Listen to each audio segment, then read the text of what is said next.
you took a lot of videos and photos, or people took them of you in the hospital, and you recently posted them. And why did you publicize that? Was that part of your healing? That's so good. That's a great question. I would say there's only one picture of me when I was at my worst, because a lot of people who came in when they thought I was gonna die, obviously they didn't take, like footage of that for the exact reason that you mentioned.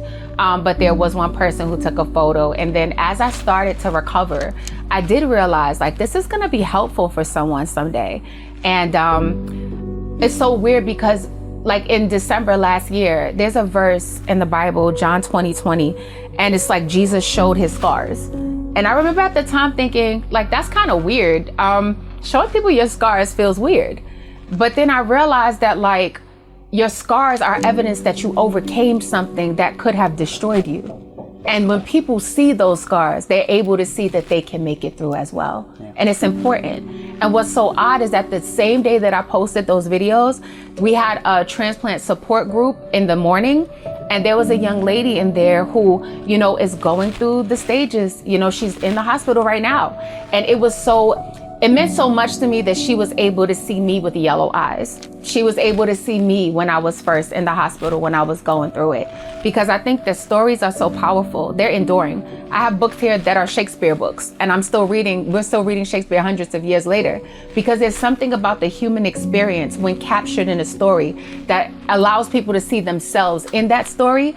And I want people to see themselves on the other side of what it is that they're experiencing. And they won't be able to fully feel that until they see that I was exactly where they are. I'm overwhelmed by the fact that you guys are here and I get to tell this story. Like, there's nothing else that can bother me right now. The only thing I'm afraid of is water bugs in the world.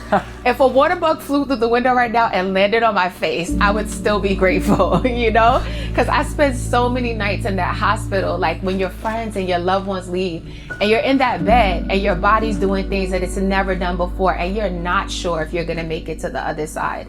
And I wondered, what would it be like? And sometimes what gave me strength and what gave me courage and what gave me hope was knowing that someday I'd be able to tell this story. So nothing can bother me right now. What would you say people do not realize about the PTSD aspect of this and how it affects you on a daily basis? Yes. One of the biggest ways that it has affected me is through food. So when I initially was diagnosed with hepatitis A, obviously red lights, like, oh, there was something that you ate that was bad. So that was the first kind of alarm that went off regarding food. Then when I was in the hospital, the first hospital I was in, they like facially scarred me, and it's starting to like heal now, and they knocked my tooth out. A lot happened. At the time, when you have an autoimmune disease, your body overreacts. So my body started producing a lot of skin where this area was.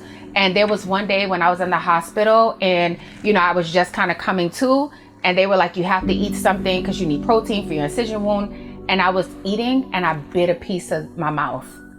And after that, I was like, oh, food. So from the time I came home, my relationship with food has been very different. It's just kind of like, I eat because I have to take my medication. But outside of that, I definitely have like a little PTSD regarding food. I can't lie.